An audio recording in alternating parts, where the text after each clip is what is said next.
全心全情全人都在你面前，将这些荣耀献上给你，然后奉主耶稣的圣名求。阿门。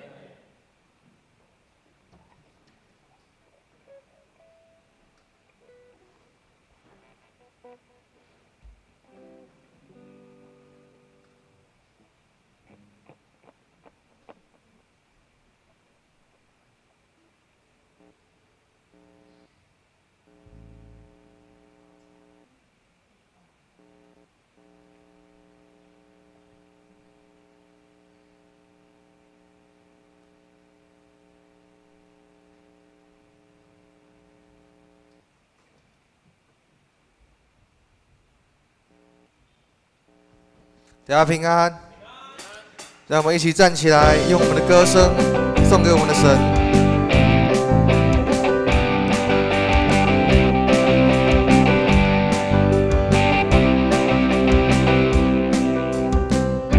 我活着不是凭眼见，我活着不是凭感觉。我深知主你与我同在，在你却没有难成的事，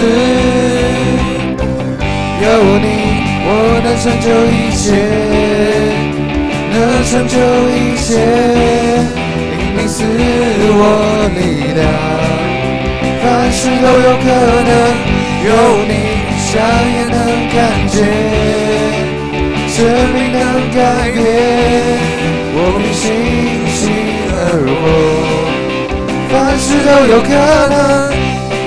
主啊，在你凡事都有可能，我们只需要单单的相信你。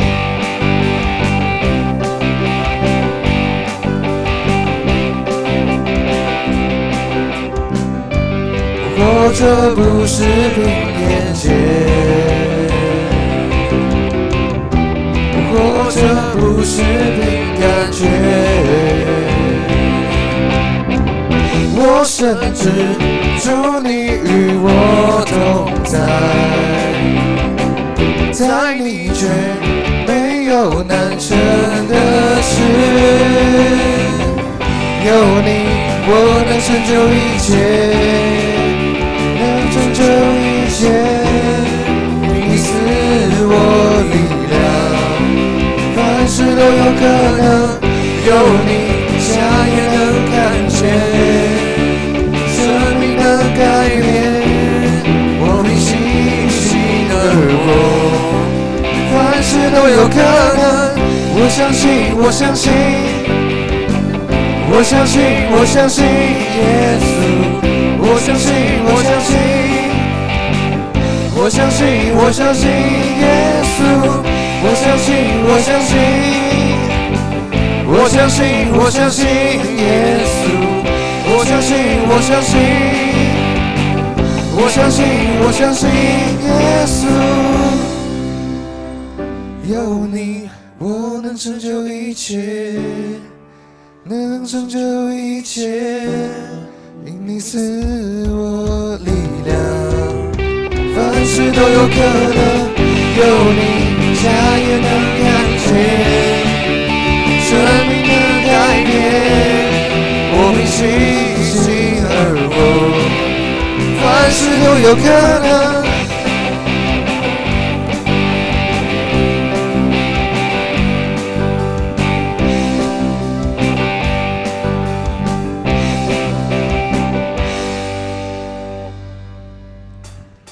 主啊，你是我的磐石，我的依靠，我唯一的拯救，叫我们抬起头的神。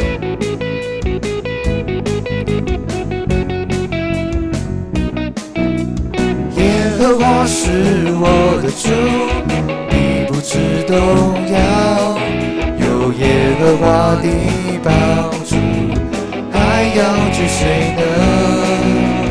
耶和华是我牧者，必不致缺乏，有耶和华做我旌旗，必全然得胜。耶和华是我思维的盾牌，是我的荣耀，有有时叫我抬起头低声，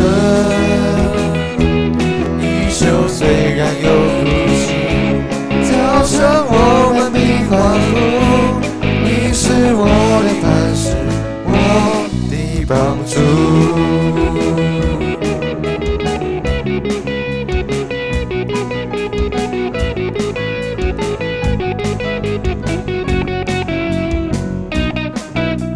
耶和华是我的主，必不致动摇。有耶和华的帮助，还要惧谁呢？耶和华是我牧者，必不致缺乏。有耶和华做我的旗，必全然得胜。耶和华是我思维的盾牌，是我的荣耀，有时叫我抬起头低声。衣袖虽然有哭泣，早晨我们必欢呼，你是我的磐石，我的帮助。耶和华是我思维的盾牌，是我的荣耀，有时叫我抬起头低声。衣袖虽然有哭泣，早晨我们必欢呼，你是我的磐石，我的帮助。衣袖虽然有哭泣，衣袖虽然有哭泣，早晨我们必欢呼，你是我的磐石，我的帮助。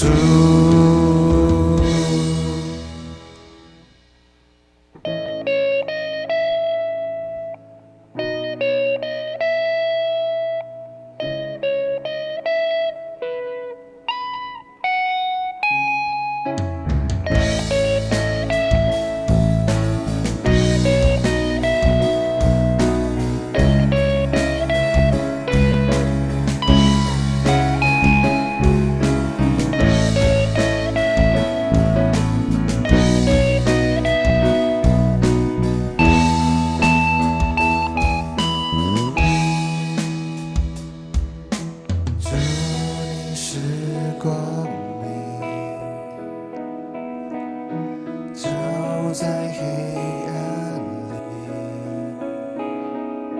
却因你怜悯，是命你旨意，主赐我生命，恩典与真理，成为神儿女，活出你心意。你的爱降临，牺牲自己拯救我生命，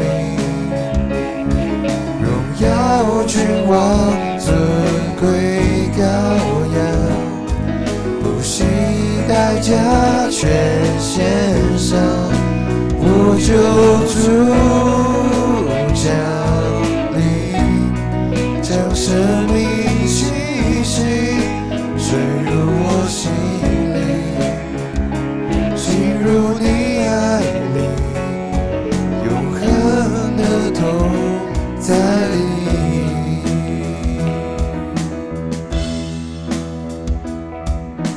主，你是光明，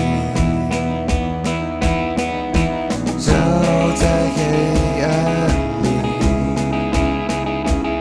却因你怜悯，显明你旨意，主赐我生命。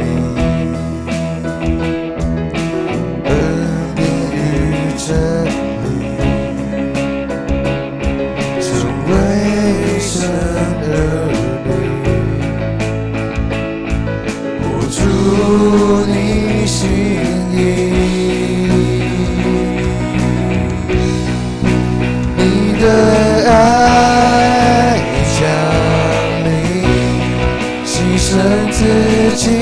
拯救我生命。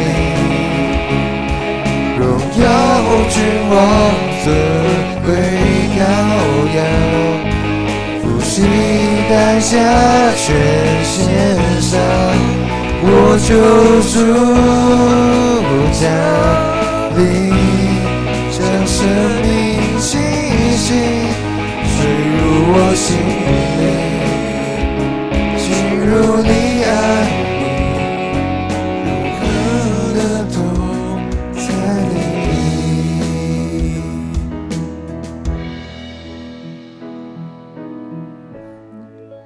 哈利路亚，圣洁羔羊，全地赞美归我王。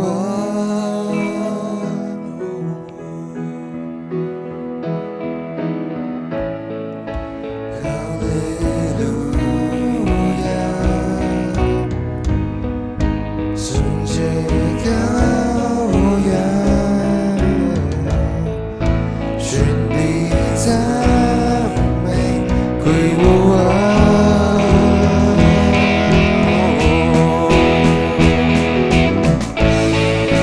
哈利路亚，圣洁羔羊，全地赞美归我王。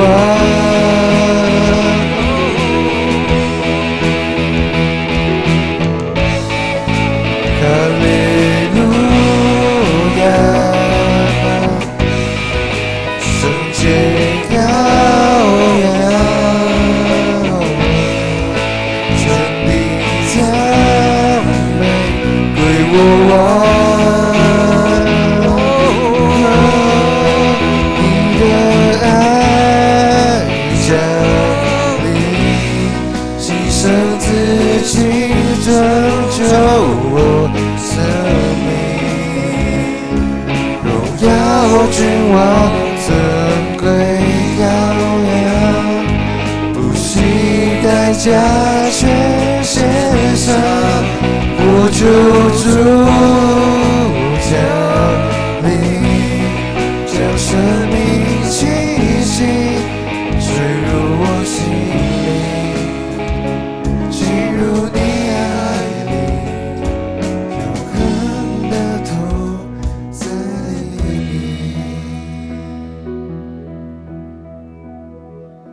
进入你爱里，永恒的同在里。亲爱的上帝，感谢你的爱降临在我们里面，感谢你总是陪伴在我们的生命中，用你大能的双手救我们脱离一切的苦难。无论我们生活中遇到了什么事，我们都只要单单的相信，把一切都交托在你的手中，因为我们知道你会一直看顾保守我们，为我们做出最好的安排。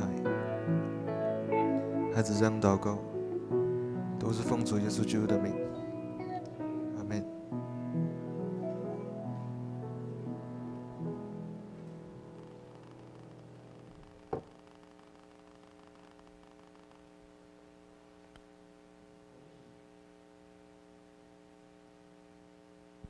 我们一起用新的诫命来做信仰告白。你要尽心、尽性、尽意爱主你的上帝，这是诫命中的第一，且是最大的。其次也相仿，就是要爱人如己。这两条诫命是律法和先知一切道理的总纲。我赐给你们一条新命令，乃是叫你们彼此相爱。我怎样爱你们，你们也要怎样相爱。你们若有彼此相爱的心，众人因此就认出你们是我的门徒了。请坐。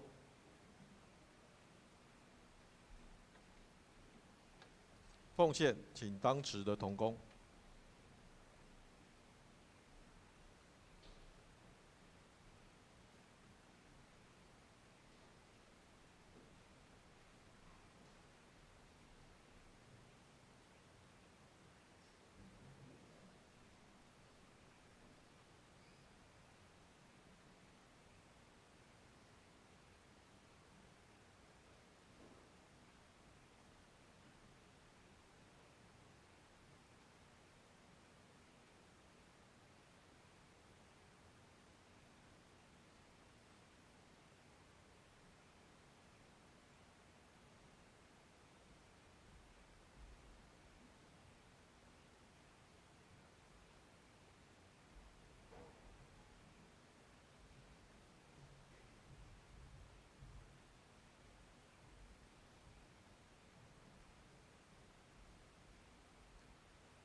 我们一起来做奉献的祷告。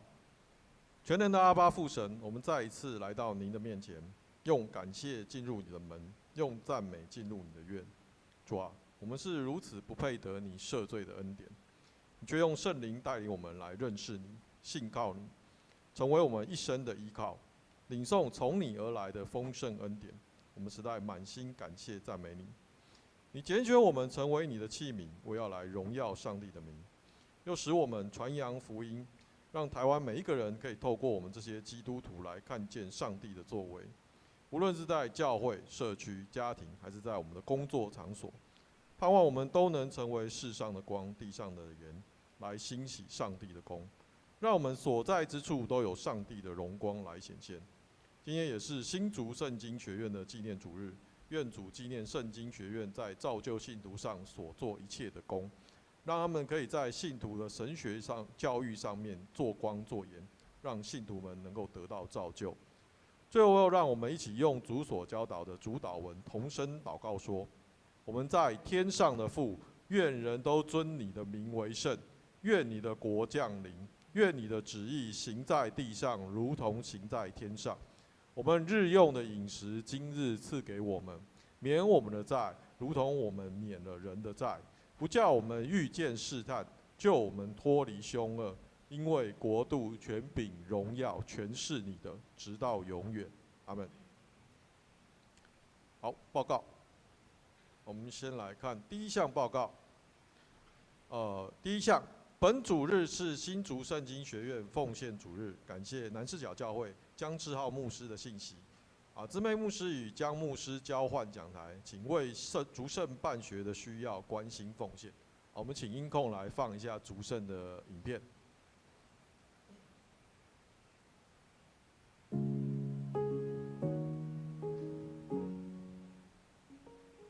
感谢上帝保守，圣经学院以圣经真理为基础，为牧者与教会同工提供教育装备。我们的课程帮助弟兄姐妹经历医治和成长。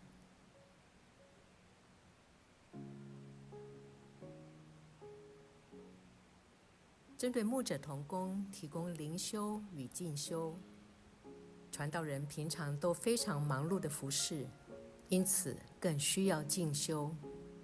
竹圣设计多元课程，包括圣经诠释、讲道、牧养关顾、宣道、牧者的自我认识和灵命成长。透过讲师与学员的互动，帮助牧者们重新得着火热心志，忠心回应上帝所托付的使命。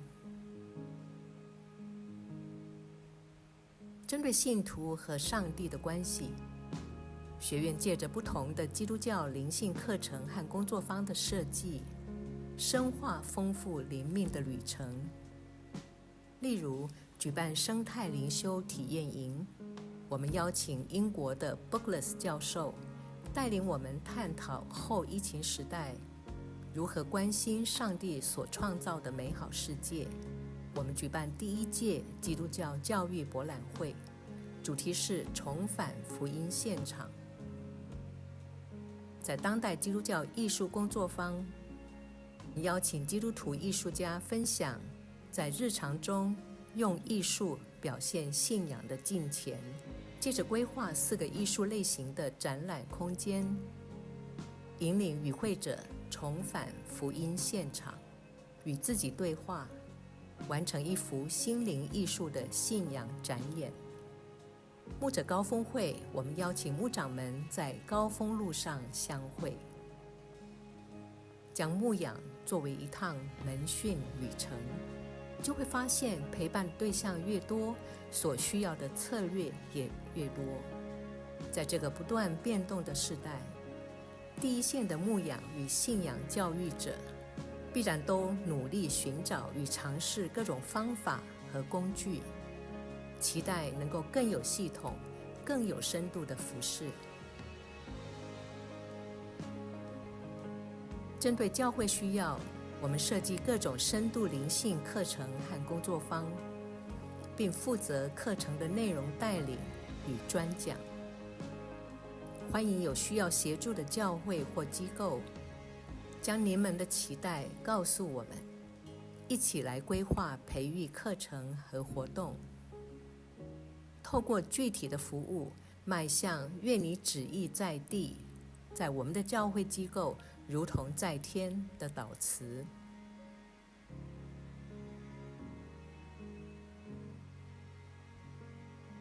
我们未来将持续更新与活化空间，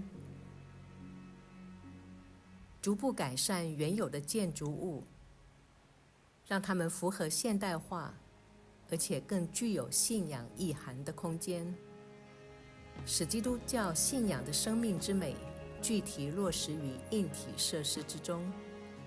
疫情后，已有更多兄姐莅临，使用学院各种空间举办活动和食宿。学院餐厅提供当季各种蔬食，让每位上帝儿女同桌共餐，同享主恩典。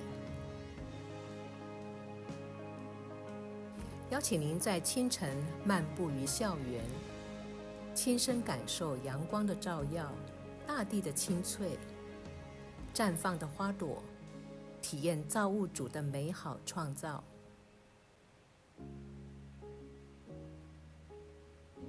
圣经学院的事工是上帝美丽的事工，在这里可以跟上帝相遇。邀请你跟我一起用奉献来支持圣经学院的事工，继续为圣经学院关心代祷奉献。感谢。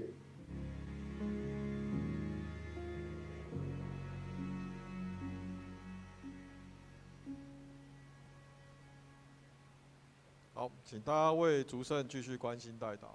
像我个人第一次参加营会也是在竹圣，那参加基督精兵营的时候，那已经是20几年前。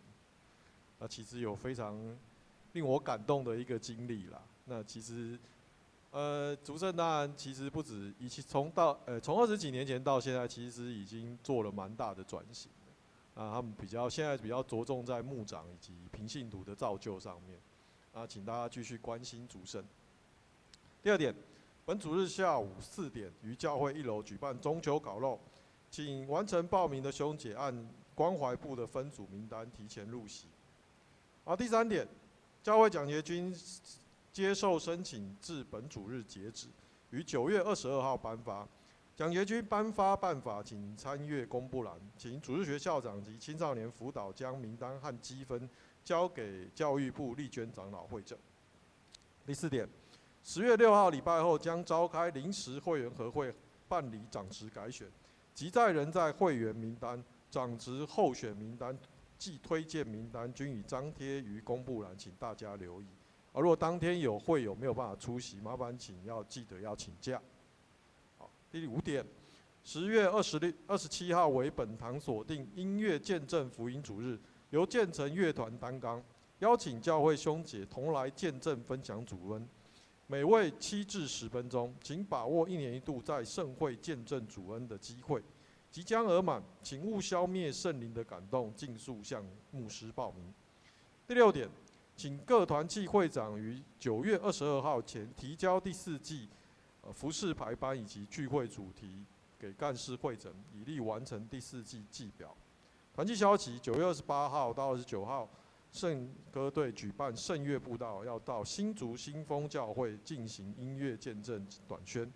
第2点，9月20号上午10点是松年聚会，主理是义杰牧师。其他部分请自己来看。好，圣经记载在《使徒行传》9章32节到43节，我来念。彼得周流四方的时候，也遇到居住吕大的圣徒那里，遇到一个人名叫以尼亚，得了瘫痪，在褥子上躺卧8年。彼得对他说：“以尼亚，耶稣基督医好你了，起来收拾你的褥子。”他就立刻起来了。凡住在吕大和沙伦的人都看见了他，就归服主。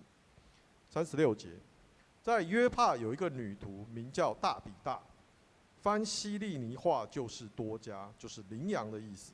她广行善事，多行周济。当时她患病而死，有人把他洗了，停在楼上。吕大原与约帕相近，门徒听见彼得在那里，就打发2个人去见他，央求他说：“快到我们那里去，不要单言。”39节，彼得就起身和他们同去，到了，便有人领他上楼，众寡妇都站在彼得旁边哭，拿多加与他们同在时所做的里衣外衣给他看。彼得叫他们都出去，就跪下祷告，转身对死人说：“大比大，起来！”他就睁开眼睛，见了彼得，便坐起来。彼得伸手扶他起来，叫众圣徒和寡妇进去，把多加活活的交给他们。这事传遍了约帕，就有许多人信了主。43节，此后彼得在约帕一个橡皮匠西门家里住了多日。讲到，我们请江志浩牧师今天要讲的题目是打破限制。好高兴，有人跟我同样名字江浩志。你们有个执事是江浩志，啊，对对，没关系。好，我们感谢邱执事哦，刚才把我要讲的都讲完了。所以呢，关于新竹圣心书院的部分有没有？如果弟兄姐妹有感动了，等一下还可以再进行一次，让我们将感动化为什么行动，好不好？好，我们一起来祷告。全能的上帝，我们的上主，我们感谢你，你的慈爱永远长存，你的信实直到万代。我们因为你的恩典，能够在罪恶中受到你的拯救。如今在你的保守里面，我们能够在你的圣殿来听你流传万世的拯救福音，这是你对我们的赐福。我们因为听见，我们才能够来知道你是怜悯我们的上主。若没有上主你的慈爱，我们只会沉沦在永远的黑暗深渊，无法看见你的荣耀。我们要因为这样再次的大大来感谢你。亲爱的上主，这时我们要恳求你，让我们专心听你的圣道，受你的启示，也要恭敬的来遵从你的教导。愿上主保守我们对你的敬拜，让讲道跟听道一起在你的面前都同样的受到造就。我们将祷告祈求，都是奉主耶稣的圣名所求。阿们。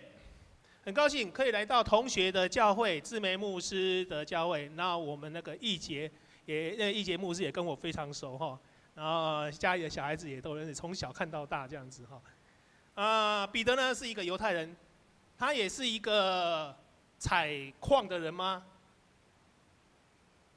他是一个捕鱼的人呐。然后呢，他虽然没有像保罗那样读过这么样的多的书，但是他也有出头天的一天。他除了会捕鱼以外，他现在跟保罗一样，在犹太的会堂里面能够有相当的分量。对彼得来说，可能让他身边的犹太人很难想象啦。这个抓鱼的人呢，怎么会有办法来行神迹呢？如果彼得没有受到耶稣的呼召，他可能跟之前一样，带着他的兄弟，跟着他的工人一起在船上抓鱼捕鱼，然后把鱼杀了来吃沙西米啊。当时的彼得在《使徒行传》的记载里面，作者路加描述彼得是一个认真在传福音的人。路加写彼得在犹太地区沿海2个城市，刚才是不是思维有读了？是哪2个城市？吕大以及约帕，做了许多的福音事工，也行了神迹奇事。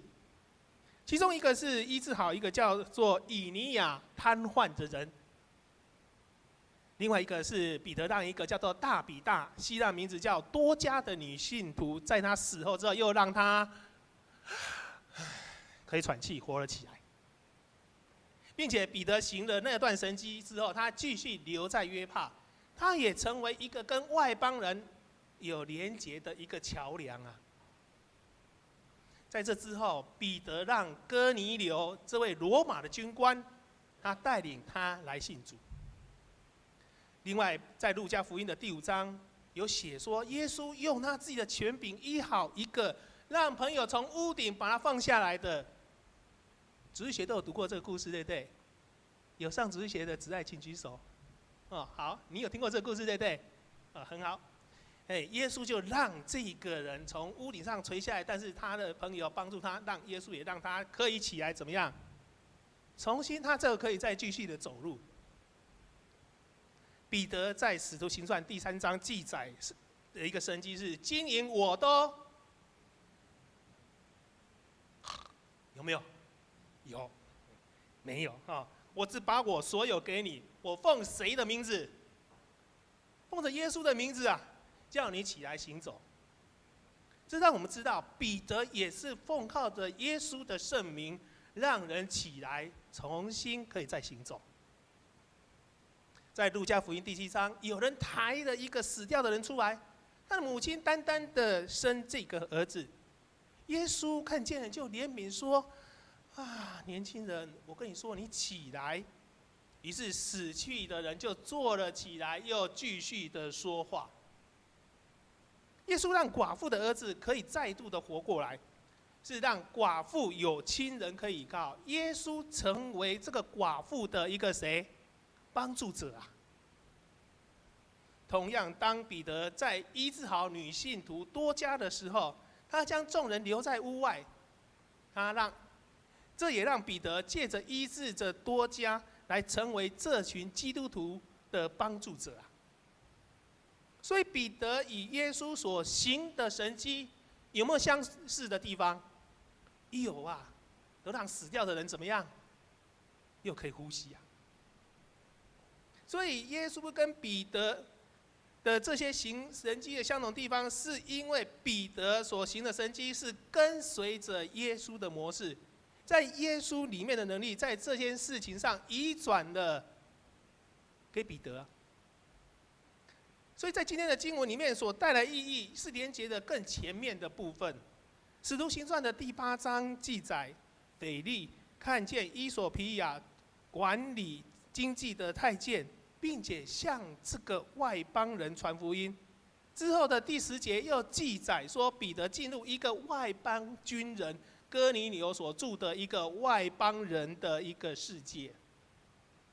这些经文描述彼得分别到了外邦人的城市吕大以及约帕。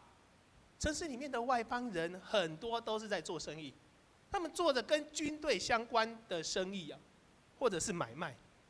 所以啊，对于传统的犹太人来说，看着住在这里的犹大人，他们都会有一些不屑，因为在这里的犹太人接触了这些外邦人，长久的影响之下，就渐渐的失去犹太人应该有的传统礼仪跟应该有的行为文化，他们就会遗失了犹太人的身份认同跟犹太人应该的行为跟做法。对犹太人来说啊，你有什么样的身份，你就应该活在跟自己身份可以匹配的地方啊。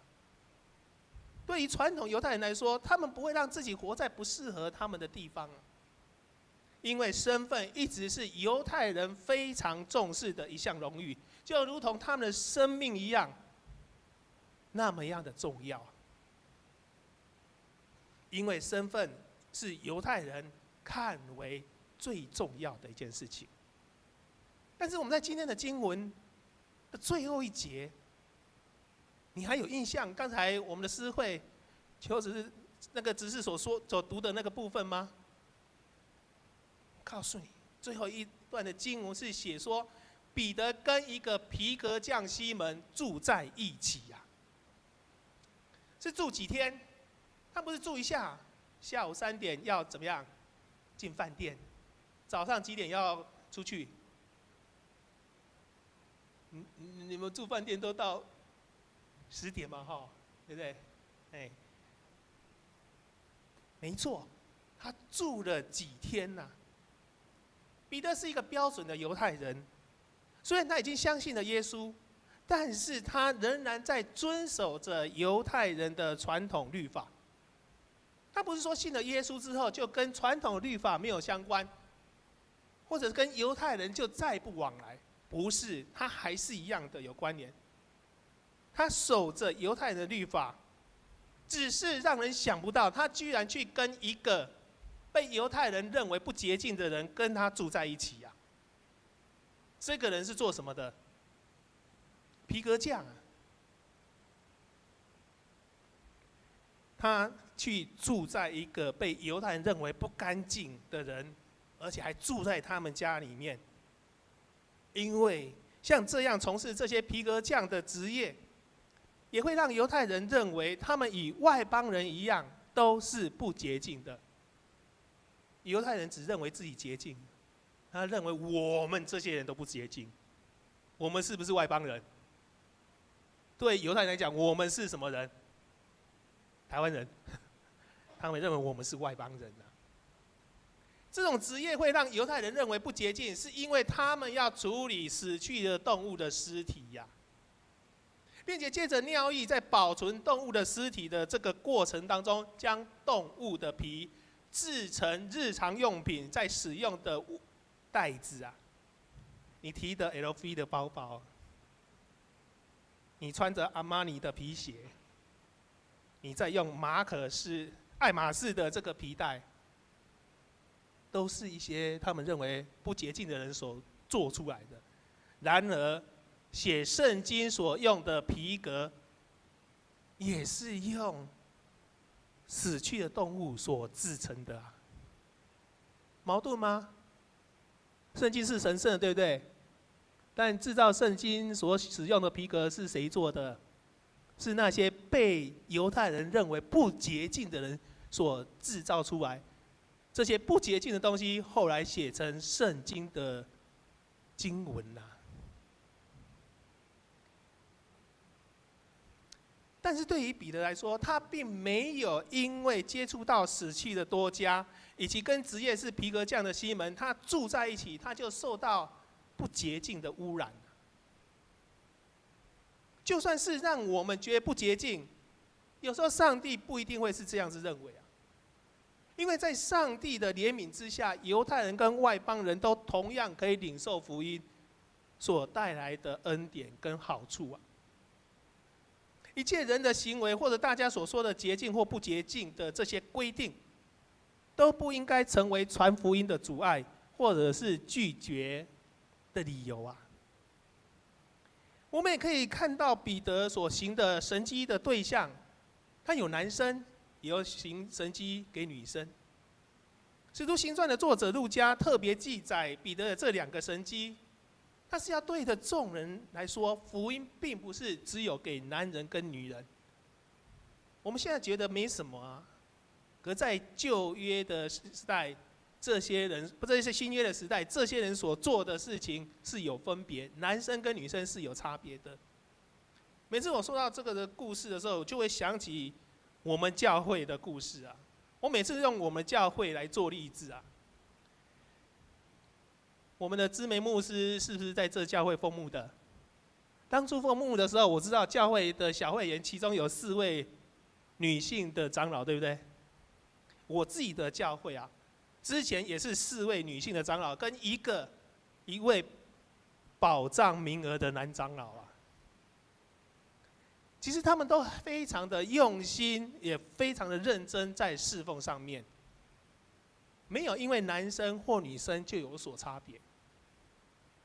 我又想起在20几年前，我自己的母会，有一次在进行长职改选的时候，有一位年长的男性的会友，他在选举之前呢，就站起来在大家面前，他非常的慎重说：“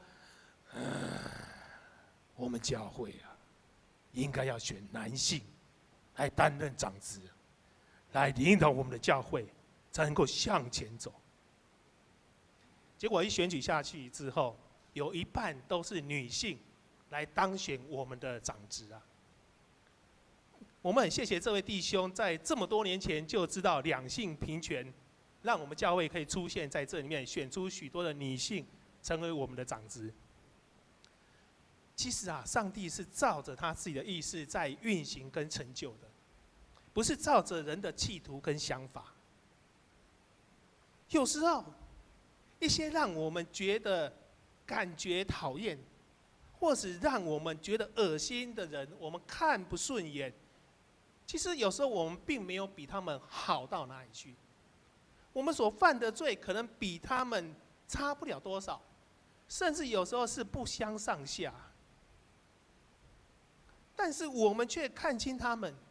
有时候我们认为自己比较高贵，比较文雅，其实我们的心比他们更可怕。在上帝的眼光里面，我们与所有人都同样，都犯了罪，得罪上帝，亏欠上帝。所以在责备别人的时候，你要稍等一下，你要先反省自己啊。对作者路加来说，这一切的尊贵跟恩典，都会降临在每个人的身上。上帝创造的都是平等，只要是人类，都应该是上帝所疼惜的。就像美国的非裔的美国人，以前在美国的历史上，他们都是什么？奴役，或者是次等人。他们在坐公车，他们需要坐在公车的后面。他们受到白种人对他们的轻视。他们如果是想要读书，不过白种人却会对他们说：“黑人不能跟我们上同一所学校，要实施种族隔离政策。”但是后来的 Michael Jackson、NBA 的明星、美国的总统奥巴马，都让人家欣赏他们的才华，还受到大家的追星，甚至成为他们的粉丝啊。你对于 NBA 的明星里面有没有喜欢的？许多都是所谓的非裔美国人啊。在历史的错误上，有权势或者是压迫者最爱用的一句话术就是：只要你跟我不同，我就可以用差别来对待你啊。难道说只要是有差别就应该受到不好的对待吗？在彼此不同的时候，难道不是更应该要用平等跟尊重来对话吗？2000多年前，耶稣跟受迫害的人在一起啊。耶稣喜欢去跟那些被祭司、经学教师看为讨厌、不洁净的人，跟他们交朋友啊。耶稣打破这些歧视，并且主张任何族群都能够来亲近上帝啊。其实任何人或任何族群都有上帝创造的奥妙，绝对不是我们身为不清楚又喜欢自命清高的人们所能够完全参透的。在上帝面前要更加的谦卑，不要随便就将别人来分类。我们没有这个权利，而且这也不是基督徒应该做的一件事情。我们应该学习如同耶稣，他爱世上的所有的人，因为上帝已经先爱我们了。我们怎么能够将耶稣对世上所有人的慈爱跟怜悯限制在我们自己的自私决定里面呢？对于使徒行传的记载来看，彼得原本是偏向自己犹太人的族群，在传扬耶稣的福音。不过在这里，我们看到彼得他接触了一位已经死去的多加，还有跟一位是皮革匠的西门同住。这对彼得来说，他原本是身为犹太人，并且活在犹太人的传统里面，但是他因为耶稣的缘故，愿意让耶稣来改变他自己，突破他自己的界限。有一个作家叫做张文亮，他是台大的教授，他曾经写过一篇的故事。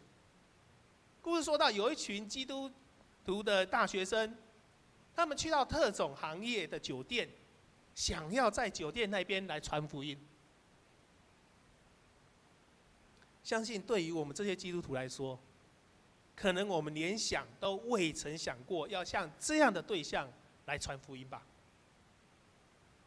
对大部分基督徒来说，我们只是向一般人来传讲福音，都已经非常的困难了，更不用说我们去向在这样环境工作的朋友，对他们来介绍福音了，对他们来介绍耶稣，我们应该是不太有可能有这种那个勇气吧。当我们遇到别人来问我们信仰跟信仰相关的问题的时候，大部分人都说你去问谁？问长老，那长老会说：“哎，你也可以去问牧师啊。”我们对一般人都已经很困难开口传福音了，怎么有办法向在这样工作环境的朋友来传福音呢？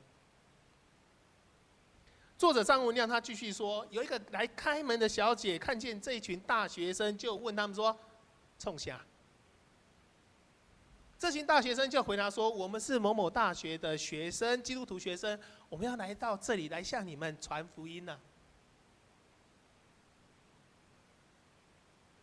对于在这里工作的人来说，传福音是一件很生疏、一句很生疏的话，他们没办法理解传福音是什么意思。这群学生就继续说：“因为耶稣基督是主，他能够救我们，赦免我们的罪，赐给我们新的生命。”有没有？我们去传福音的时候，常常会用这一句，对不对？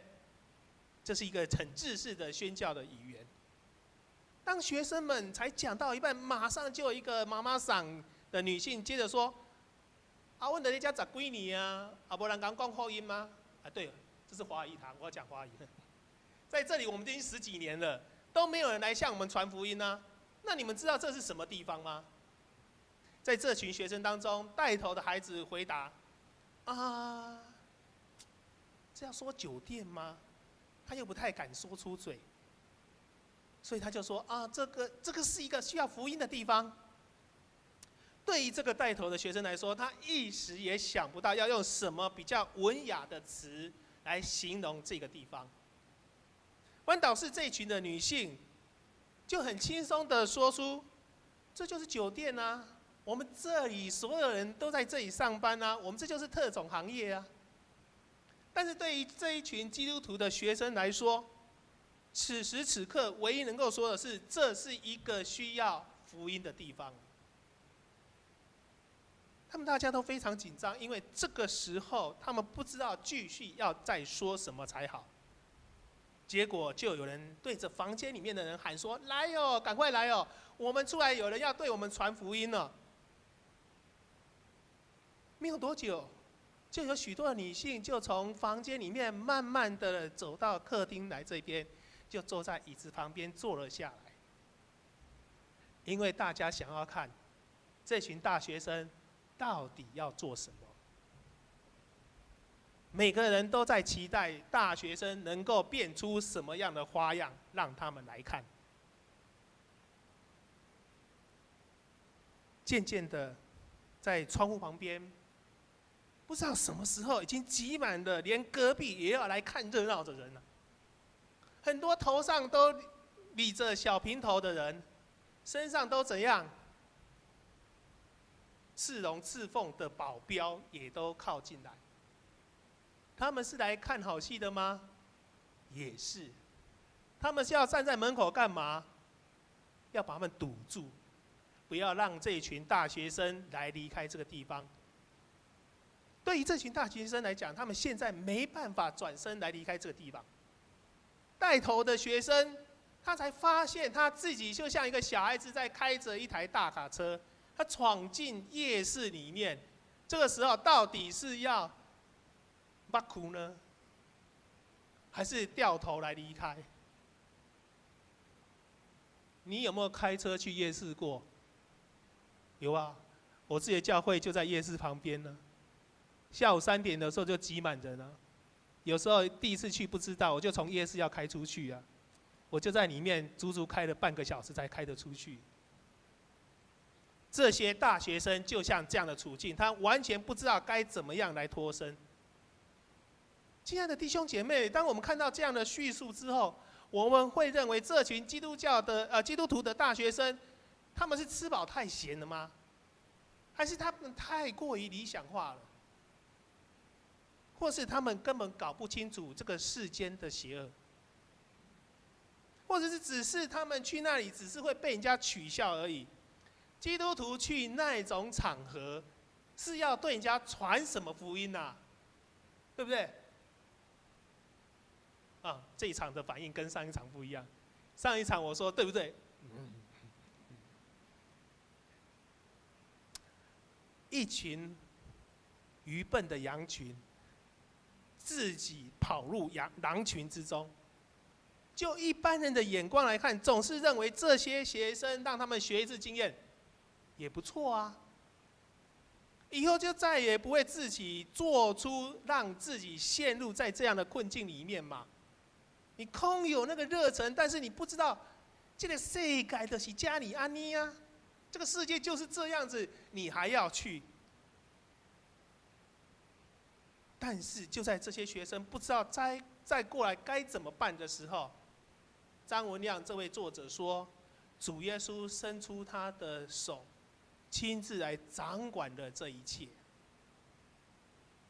耶稣并没有让这群热心的学生、想要传福音的同学，被恶的势力为难的他自己的孩子啊。这个时候，圣灵大大的做工，来帮助这群学生，让他们有勇气将福音单张一张一张一张的传给当场的人。然后这个大学生就说：“啊，希望你们以后有机会可以到教会去，可以来做礼拜，跟我们一起听福音。”他们想说：“我那讲完了，大概就可以走了吧，对不对？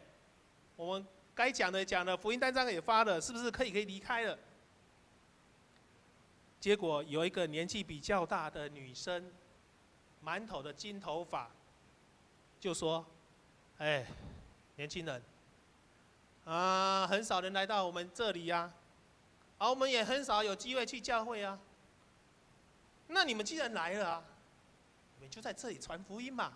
你们一直说要传福音，那你就在这里现场传福音吧。”一时之间，对这些大学生来讲，他们完全没有想到说，我要在这里讲福音呢。我发福音单张的时候，如果对方来突然问我，你会怎样？你去问我们那一个。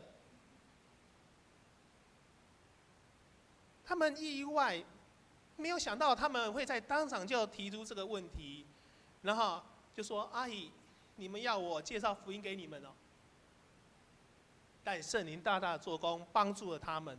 马上有一段经文出现在他们的脑海中，在以弗所书的第2章第8节说：“得救是本乎恩，因着信，乃是上帝所赐的。”当他们在说这段经文的时候，有人说：“用台语啊，你们讲那个国语我听不懂。”也有人说：“讲慢一点的年轻人。”讲那么快，我不知道恁在讲什么。对于现场，也有人这样说，讲慢一点；也有人说讲台语。然而圣灵帮助他们，让他们在当中能够说得比较清楚。但是不知道那些孩子们哪里来的胆子，居然对站在旁边的那些保镖说：“你去帮我拿笔跟纸来。”拿笔跟纸，好，他们就拿笔跟纸交给那些学生，他就在那个现场画起一个十字架，来解释为什么十字架的意义在哪里，让这些人可以对福音更加的清楚。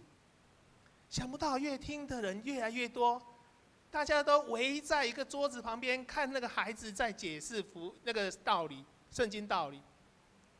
结束之后，这些学生居然有人说：“那我们来做节制祷告好不好？”反应就不太像你们这样子。他们有人就居然跟着他们一起在祷告，有的人就开口一句一句的，像孩子那样单纯的跟着祷告。有的人渐渐就有眼泪流下来。他们在这边这么久了，从来没有人关心他们，从来没有人愿意为他们的生命来祷告。当这些孩子们结束之后要离开，这些保镖们就把路让出来，让学生们可以依序的走到门口去，到下一个场合去传福音。每一间的反应都不一样，有的要他们唱主日学的歌，耶稣爱我，我知道，因有圣经告诉我。你们有听过这歌词吗？哦，你们有上主日学？因为他们小时候曾经去主日学，在这里重新再拾回他以前的记忆。有的很认真的问学生，福音是什么？为什么耶稣要钉在十字架上？我们很熟悉的，对他们来讲，却是他们完全不知道的。为什么耶稣要救我们？有的则是很安静的坐在一旁，将刚才学生给他的福音单张仔细的折好，放在自己的口袋里面。他等一下要再去给别人来看。弟兄姐妹，对于这些基督徒的大学生来说，基本上他们与这些特种行业在酒店上班的人，彼此可能在生活上是生活在不同的平行世界。但是从信仰的层面来看，就如同初代教会的信徒这样，总是要面对的主耶稣所面对的对象。我们看到主耶稣在传福音给众人的时候，他的对象很多都是传统犹太人所不愿意接触的人。耶稣接触的人很多都是被他们认为不洁净的人。耶稣接触谁？大麻风的病人、瘫痪的人、瞎眼的人、被鬼附身的人，还有跟耶稣讲过话的撒玛利亚的妇人。这到一代的臣民，想要跟随耶稣的人是没办法活在一直想要保持自身洁净的世界里面。要跟随耶稣的人是没办法活在一直想保持自身洁净的世界里面。想跟随耶稣，我们就没办法跟这个世界没有关联，也更加的没办法用独善其身的心态在看这个世界，在看身边的人。因为耶稣选择进入这个世界的悲惨，不是逃离开这个世间的困苦。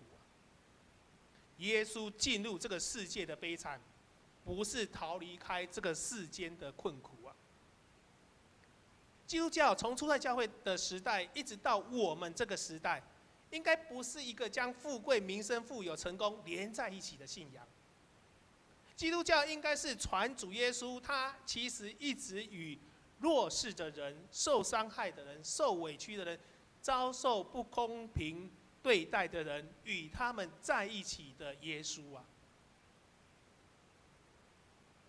只是在传讲基督教信仰的人，有时候并没有将耶稣最真实的一面，清清楚楚、血淋淋的讲到让我们惊吓。大家都说好的，都不愿意说跟随耶稣你会遭遇许多艰困的事情。我们应该真实的来面对圣经里面对耶稣的记载，那位与痛苦的人在一起的主，我们很少把它讲得清楚。主耶稣期待我们能够进入他的世界，来看在我们身边的世界，我们身边的环境。我们的主耶稣也希望我们能够跟随着他，进入我们自己的世界啊，去感觉身边的环境，去了解这个世界上那些受苦的人。因为耶稣还在世上的时候，他就做了最好的一个示范。他与罪人，他与贫困的人相处，他也与心里面生病的人在一起啊。我们需要真实的去接触，而不是活在自我的世界。打开我们的眼睛，打开我们的耳朵，打开我们的心，去感受我们身边所发生的事情。不是疯狂的自拍，这个角度比较美。你不是一直在发限动，限制人家在什么时候有看到你才叫做朋友。你也不是不断的在刷抖音啊、小红书啊，也不是在吹 IG、FB 上面有头没尾或风花雪月，好像很酷的话，其实不过就是无病呻吟。其实你的心里面是眼巴巴的盼望别人来帮你按赞，然后比爱心，说你很棒。或者我们只是专注在虚幻的电动或手游里面。基督徒的生命其实还有很多的机会等着我们去传上帝的福音。这个世界上不是美好，这个世界上也从来没有公义过。这个世界上的环境处处受到破坏，这个世界已经离开了上帝当初创造的美好，是很远。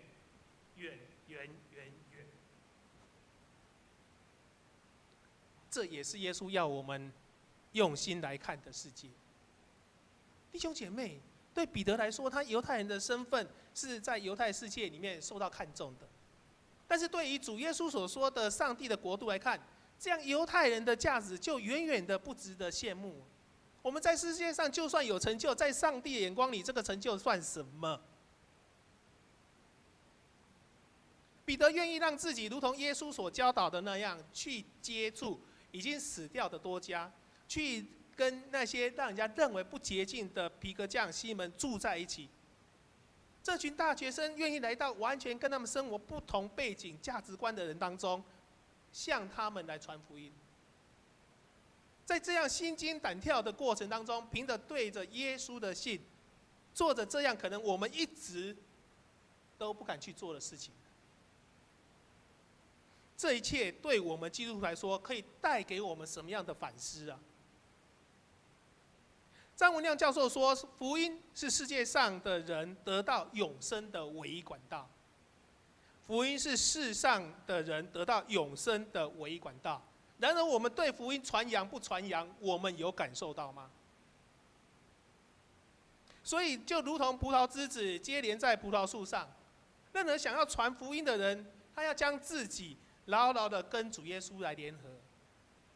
如果没有这么深层、不会摇动的结连，传的人将会枯干，听的人也没办法得到生命的亮光。有从基督里面领受到的爱，在我们的身上，才是打开限制我们自己的钥匙啊！我们不知道每个人对自己的限制是什么，我们有清楚吗？主耶稣打破上帝的身份，与彼得破除犹太人的身份，来与被人认为是不洁净的人在一起。主耶稣与彼得会这么做，是因为在爱的里面，他们愿意打破自我的限制啊。有爱，限制才能够被超越，才能受到击碎。弟兄姐妹，在我们身边，我们有看见需要我们帮助的人吗？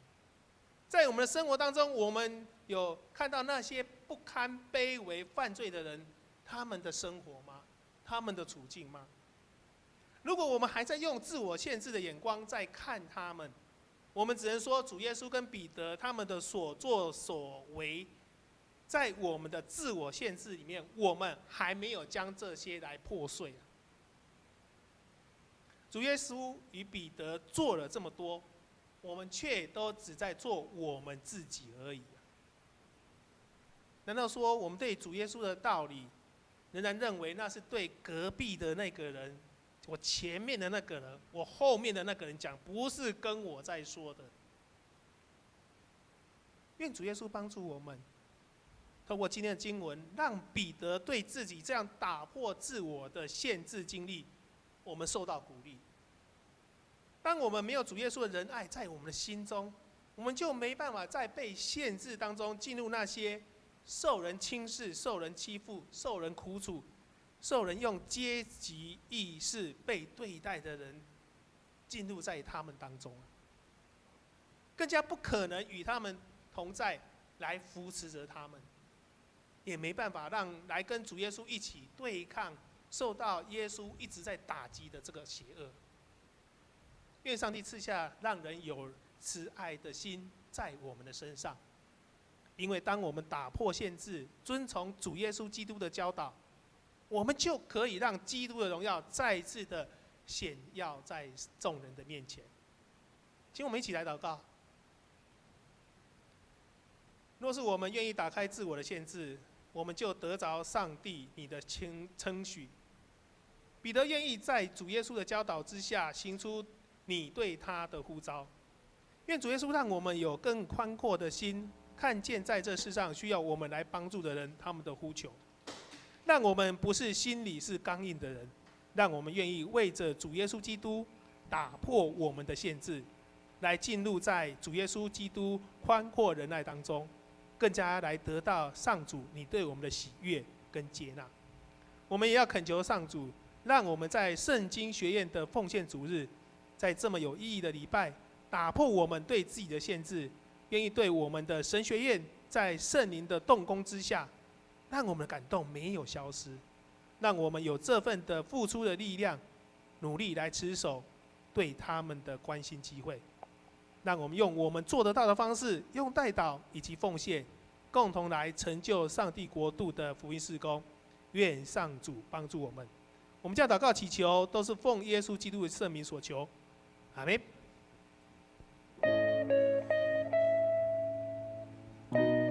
让我们一起起立唱回应诗。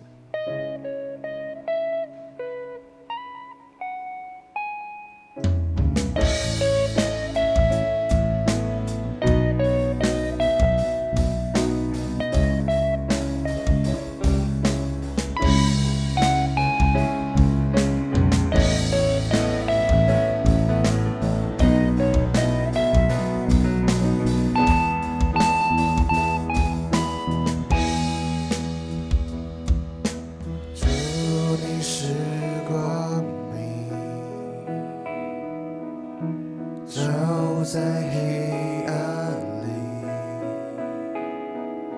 全因你怜悯，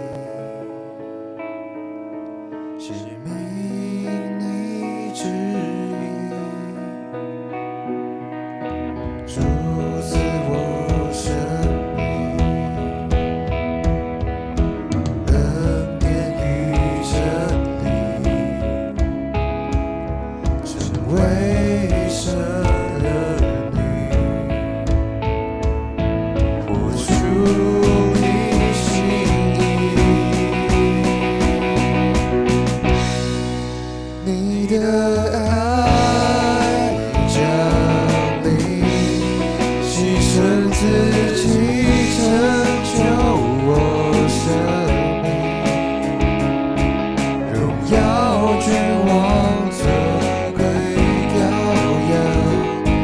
不惜代价全献上，我救主降临，将生命气息坠入我心里，进入你爱里，永恒的痛在里，你的爱降临。你的爱降临，牺牲自己拯救我生命，荣耀君王尊贵耀扬，不惜代价全献上，我救主生命气息坠入我心里，进入你爱里，永恒的痛在里。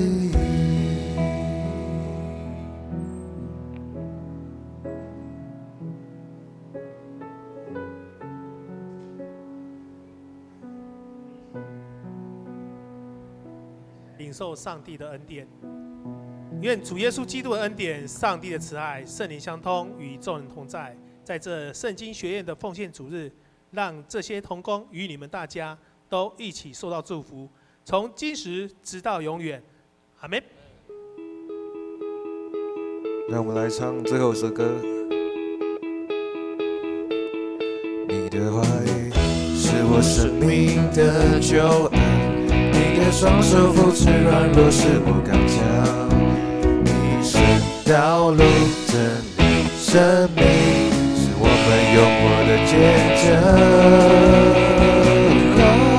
靠哈利路亚，你是信是公义救主，哈利路亚，我要永远跟随你脚步，哈利路亚，不管明日身在何处，有你同在就是美好，哈利路亚，你是信是公义救主，哈利路亚，我要永远跟随你脚步，哈利路亚，不管明日身在何处，有你同在就是美好恩典之路。